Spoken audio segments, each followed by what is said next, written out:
I still remember the way the morning light filtered through those floor-to-ceiling windows at Marcella's that Easter Sunday, catching the crystal champagne flutes just so. Everything looked perfect. The white orchids I'd personally selected were arranged on every table, the custom Italian marble gleamed, and Chef Antoine had outdone himself with the brunch menu. It was one of those rare moments when I could step back and feel genuine pride in what I'd built. What I didn't know was that in about 30 minutes, my mother-in-law, Patricia, would call me the charity case loud enough for half the dining room to hear, completely unaware that she was sitting in my restaurant, the restaurant I'd bought for $5.9 million 3 years ago. My name is Sophie Chen, and I'd been married to Patricia's son, Michael, for 4 years at that point. To say Patricia never approved of me would be the understatement of the century. From the moment Michael brought me home to meet his family, she made it crystal clear that I wasn't good enough for her precious son.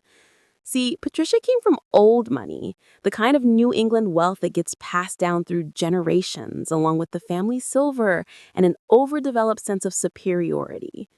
Michael's brother Daniel had married Vanessa, a corporate lawyer from a similarly wealthy family, and Patricia never let me forget that I wasn't cut from the same cloth. The truth was, I had grown up in a small apartment above my parents' dry cleaning business in Queens. My father worked 16-hour days, and my mother managed the books while raising 3 kids. They taught me the value of hard work, strategic thinking, and keeping your cards close to your chest. While I was studying business and finance at NYU on a full scholarship, I was also learning everything I could about the restaurant industry, working every position from hostess to line cook. By 25, I'd saved enough to buy my first struggling restaurant, turned it around in 18 months, and sold it for triple what I'd paid. That was just the beginning.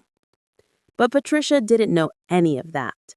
She saw what she wanted to see. A girl from Queens with no pedigree who'd somehow trapped her son. Michael knew about my business ventures, of course, but I'd ask him to keep things quiet. Call it a test. I wanted to see if his family could respect me for who I was as a person before they knew about my bank account.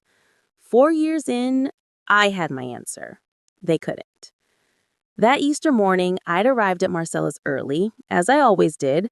My general manager, James, met me at the back entrance with his usual morning briefing. We had a full house booked, including the reservation under Weigel's name that Patricia had insisted on making. She loved Marcella's, loved telling her friends she had connections to get the best table. Little did she know, the owner was going to be sitting right across from her. I was wearing a simple cream dress, nothing flashy. I'd learned long ago that Patricia criticized everything from my clothes to my haircut, so I'd stopped trying to impress her. Michael squeezed my hand as we walked in through the main entrance at 11 sharp. His parents were already seated at what Patricia called her table, the prime corner spot with the best view of the garden terrace. Daniel and Vanessa were there too. Vanessa perfectly polished in head-to-toe designer labels that Patricia absolutely fawned over. "Sophie, you're late," Patricia said, before I'd even reached the table. We were actually right on time, but this was her opening move. "I was just telling Vanessa how difficult it must be for you to keep track of time without a real career to structure your days." I smiled and took my seat. "Happy Easter, Patricia. You look lovely." She did not return the compliment. Instead, she launched into a detailed account of Vanessa's latest case, some high-profile corporate merger worth $340 million. Vanessa smiled modestly, while Patricia beamed with pride. Daniel, to his credit, looked slightly uncomfortable with his mother's obvious favoritism, but he never said anything. He never did. The server approached with menus. One of my best staff members, Maria, who'd been with me since I bought the place. She caught my eye briefly, a flicker of recognition, but maintained perfect professionalism. Patricia didn't even look at her while ordering, just rattled off her selections like Maria was invisible. It took everything in me not to say something, but I bit my tongue. Not yet. "So, Sophie," Patricia said, turning her attention to me once she'd ordered the most expensive items on the menu. Michael mentioned you've been taking some little classes online. How adorable. It's so important to have hobbies, especially when you have so much free time. Those little classes were actually an executive MBA program at Columbia that I was taking for fun, but I just smiled. I like to keep learning. That's wonderful, dear. Though I do hope you're not spending too much of Michael's money on these classes. I know how expensive education can be. She took a sip of her mimosa, the one she'd ordered extra premium. Of course, if you'd come from a family that valued education like ours does, you might have had these opportunities when you were younger. Michael shifted beside me. Mom, Sophie has a degree from NYU. A state school, Patricia said, waving her hand dismissively. Not quite the same as Daniel's Harvard MBA, is it? Vanessa had the grace to look down at her plate. Patricia continued, warming to her subject. I was just saying to Gloria at book club, it's so generous of Michael to support you. Not every man would take on that kind of financial burden. You really did marry well. It's fortunate that at least one of my sons has enough success to support a wife who doesn't work.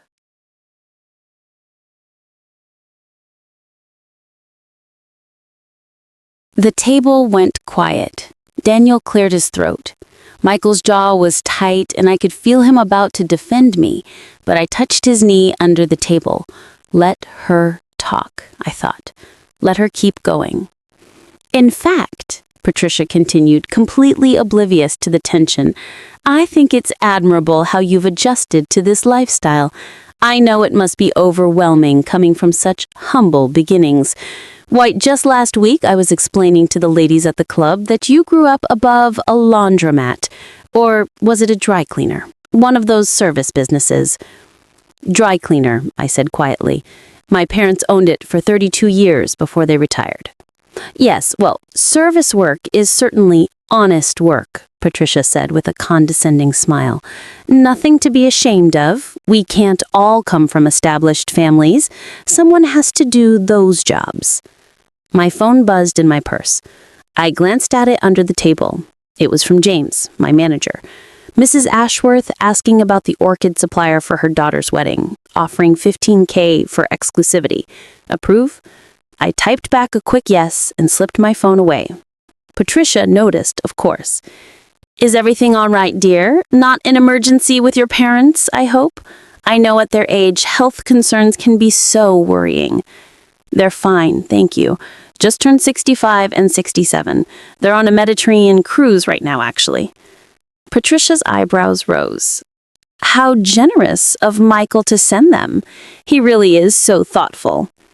I didn't correct her. My parents' 6-week luxury cruise was my gift for their retirement, booked on my Platinum Amex, but Patricia didn't need to know that. Not yet. The food arrived and I had to hide my smile as Patricia raved about every dish.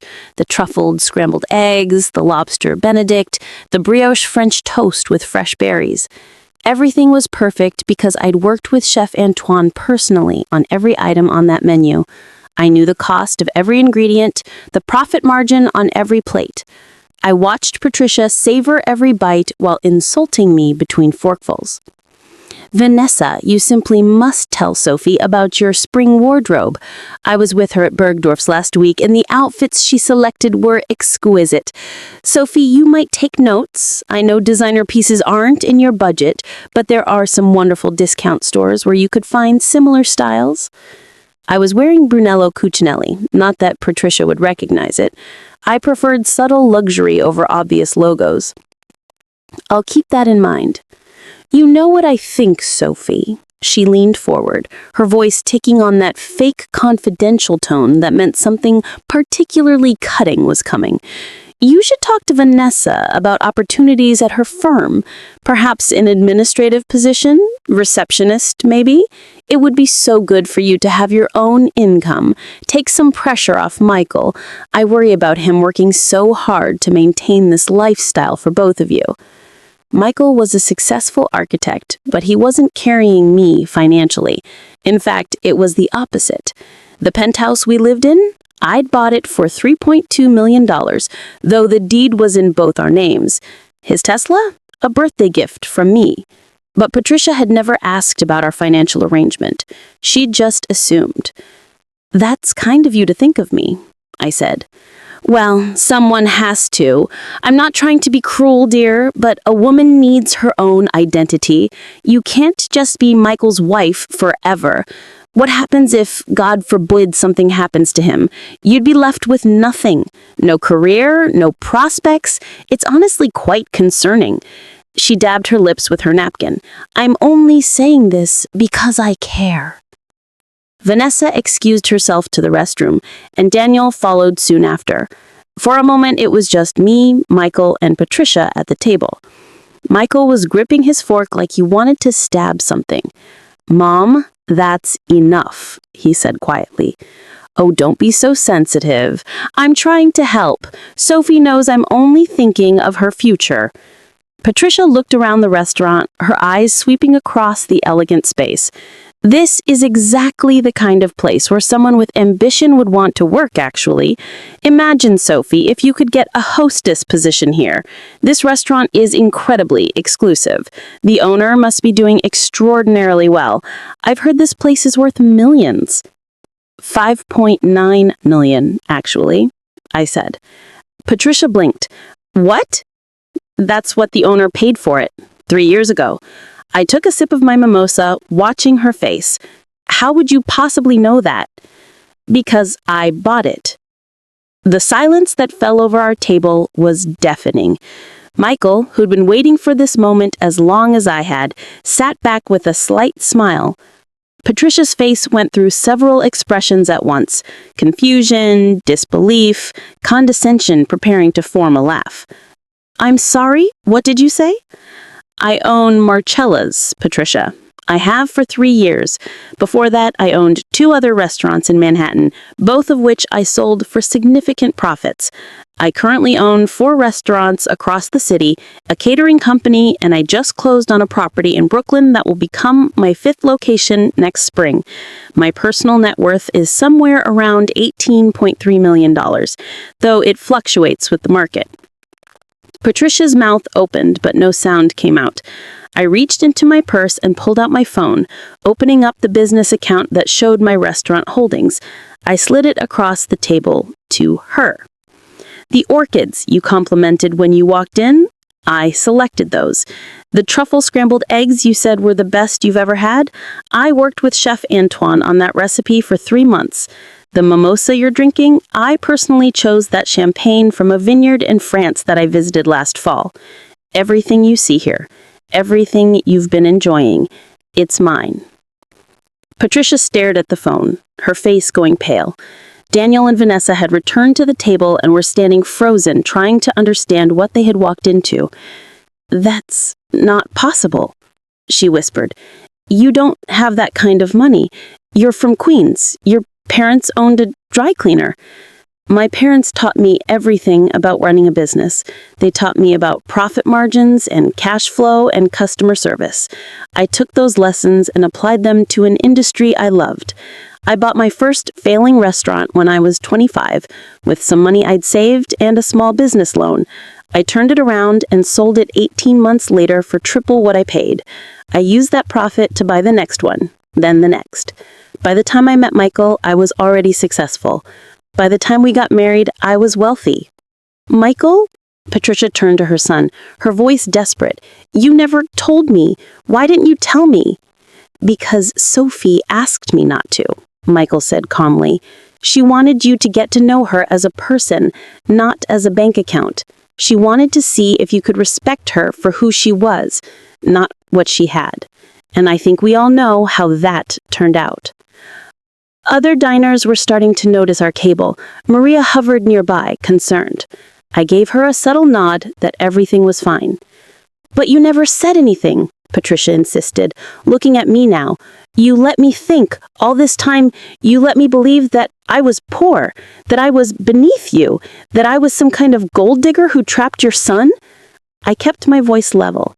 "Yes, I did. Because every assumption you made, every insult you threw my way, every condescending comment about my background, that all came from you, Patricia.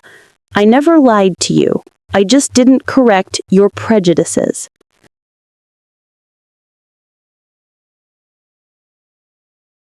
Those little classes you mentioned, I continued, that's an executive MBA from Columbia. I'm taking it for fun because I enjoy learning. The discount stores you suggested, I'm wearing a $2,400 dress right now. The Mediterranean cruise my parents are on, I paid for it. The penthouse Michael and I live in, I bought it. In cash. Vanessa sank into her chair, looking like she wished she could disappear. Daniel stood behind her, his hand on her shoulder, staring at me like he was seeing me for the first time. Every Sunday for 4 years, I've listened to you tell me I'm not good enough, that I don't contribute, that Michael is too good for me, that I'm lucky he took pity on me.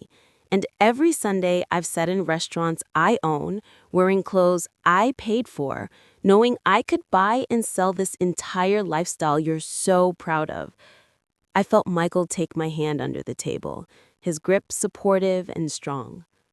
Patricia's eyes were filling with tears, but I couldn't tell if they were from embarrassment or genuine emotion. Why didn't you just tell me? Would it have mattered? Would you have treated me better if you knew I had money? Because if the answer is yes, that tells you everything you need to know about why I didn't tell you. I stood up, Michael rising with me. The brunch is on the house today, Patricia. Consider it a gift from the charity case. We turned to leave, but I paused and looked back at her one more time. For what it's worth, my parents raised me to believe that a person's worth isn't measured by their bank account or their family name. It's measured by how they treat others, especially those they think are beneath them. You have a beautiful family and every advantage in life, but you've spent 4 years making me feel small. I hope that was worth it.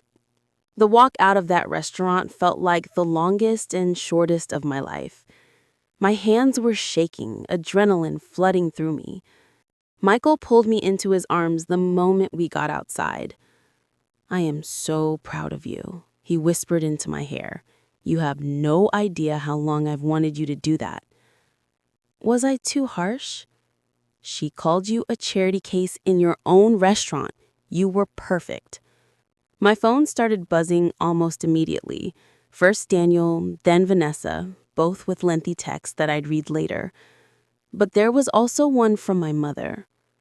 Your father and I are so proud of you, not for the money or the success, but for the grace and strength you showed. That's the daughter we raised. Love you, Sophie. I realized Michael must have told them what was happening. Typical of my husband to make sure my parents knew to send support exactly when I needed it. The next few weeks were interesting, to say the least. Patricia called Michael every day for the first week, and I could hear the desperation in her voice through the phone. She wanted to apologize, to explain, to make it right. But I wasn't ready to hear it. Michael supported my decision to take space, even though I knew it was hard for him. Vanessa reached out first with an actual apology. We met for coffee at a cafe I didn't own, which felt important somehow. She admitted she'd always felt uncomfortable with how Patricia treated me, but hadn't known how to address it without causing family drama. She shared that Patricia had been equally critical of her for the first 2 years, constantly comparing her to Daniel's ex-girlfriend who'd come from an even wealthier family. Patricia had only warmed to her after she proved herself worthy by winning a major case that made headlines. She measures everyone's value by external markers, money, status, achievements that she can brag about to her friends. It's exhausting and toxic, and I'm sorry I didn't stand up for you.